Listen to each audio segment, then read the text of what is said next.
सदगुरु की साजी नवाजी। गुरु प्यारी सात संगत जी, बड़े ही प्रेम और सत्कार से बोलिए धन्यवाद जी। प्यारी सात संगत जी, आज का टॉपिक है मुक्त आत्मा का उद्देश्य है मानवता का कल्याण करना। ब्रह्मज्ञान के बाद ब्रह्मज्ञानी का जीवन परोपकार परमार्थ में बीतता है, क्योंकि ब्रह्मज्ञानी मुक्त आत्मा होते हैं जो इस निरंकार में रहते हैं हमेशा। और संतों का निवास स्थान निरंकार है, संतों का डेरा निरंकार है। तो जो निरंकार में हमेशा रहते हैं, ब्रह्मलीन रहते हैं, वो मुक्त आत्माएं होती हैं। जो संत भक्त होते हैं ये मुक्त आत्माएं होती हैं।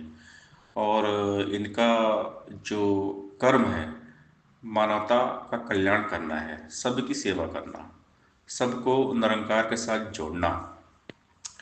सहनसा जी हमें समझाते हैं, सत्य की पूजा मेरा वंदन और सत्य की सत्य विचार, सत्य ही बरतूं सत्य ही बांटूं, सत्य ही मेरा कारोबार।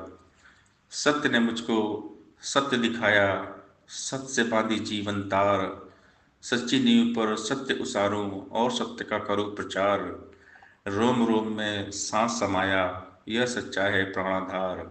सच है सागर लहर व नौका और सच की ही पतवार। सत्य डगरिया सच की पूंजी, सच्ची हट्टी सच व्यापार। यह सत्य ही सत्य है केवल, घट घट बैठा जो निरंकार। बूटा सिंह ने सच बताया, करके कृपा अपरंपार। अवतार गुरु के चरणों पर मैं बार बार जाऊं बलिहार। बाबा अवतार सिंह महाराज जी ने सरेंडर कर दिया, बूटा सिंह के हवाले हो गए और उनकी लाइफ में आ गया तप और त्याग। अपने गुरु की बात को कैसे फॉलो करना है, कैसे गुरु वचनों पे चलना है। तो शहंशाह जी की लाइफ में समर्पण तप त्याग उनके मन में भर गया है। एक परोपकार की भावना आ गई। तप और त्याग से जीने वाला दुनिया में यश पाता है।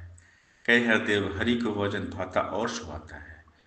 तप त्याग समर्पण वाले व्यक्ति का जीवन महान बन जाता है। जिसने भी तप त्याग किया है, जिसने भी खुद को निरंकार के हवाले कर दिया, उनका जीवन महान बन जाता है। क्योंकि बात है कर्मों की, मुख्य बात हमारे कर्मों की है। इस धरती पर इंसान का जन्म होता है, कोई अपने कर्मों से शैतान तो कोई अपने कर्मों से भगवान बन जाते हैं। हम कैसे कर्म करते हैं?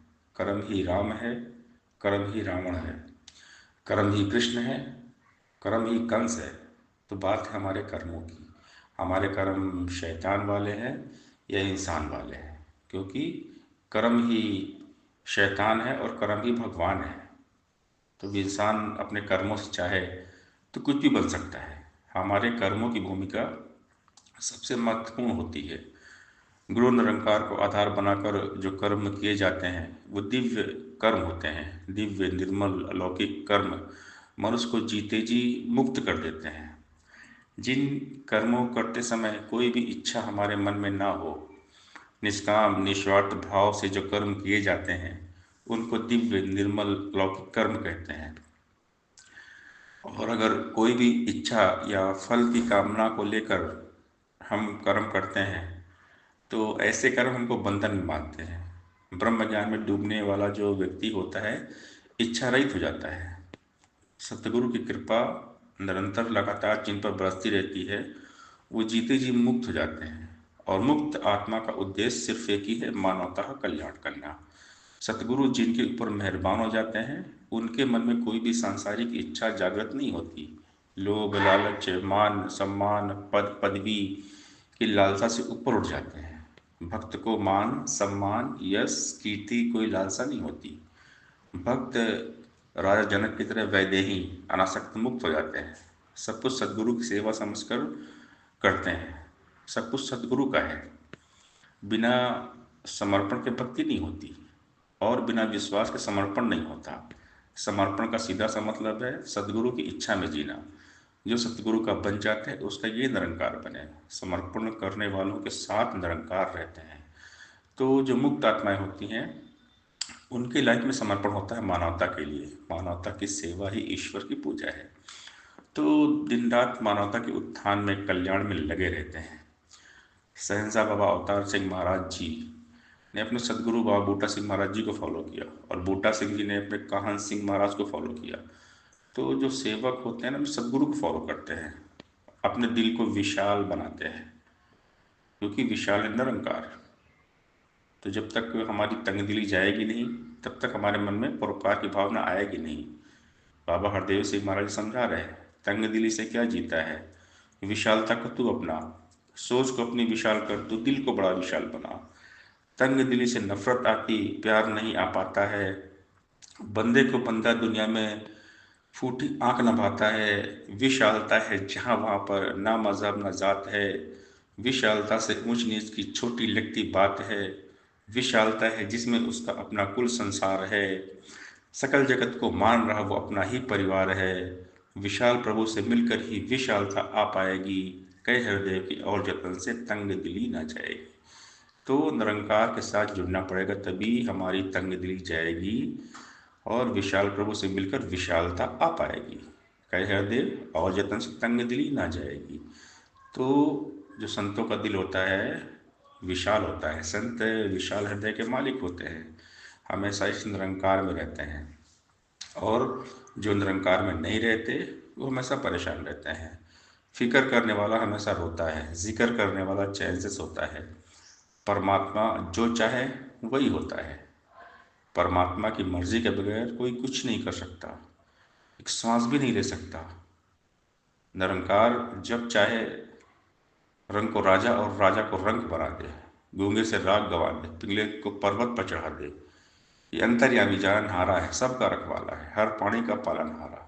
तू ही सुलाता और जगाता है, सबको राह दिखाता है। बेसहारों का तू सहारा है, तुझ बिन कोई ठौर न खाली।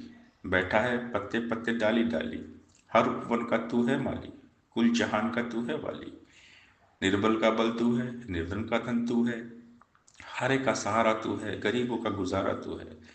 तेरी रहमत के सब मोहताज हैं, तेरी कृपा से मिलता राजपाट और ताज है। तो निरंकार में संत डूबे रहते हैं। ये डूबे हैं गुरु की मस्ती में, चार चांद लग जाते हैं उनकी हस्ती में। जिनकी लागी लगन गुरु नाम में, उनका दिया भी जलेगा तूफान में। ये निरंकार गुरु परमात्मा बहुत दयालु है, कृपालु है, सभी प्राणियों पर समान दया कृपा करते हैं।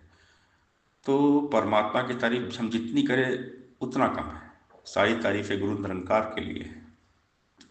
परमात्मा कभी किसी के आंसू बहते हुए नहीं देखते, सबके आंसू पोंछते हैं, सभी पर रहम और करम करते हैं।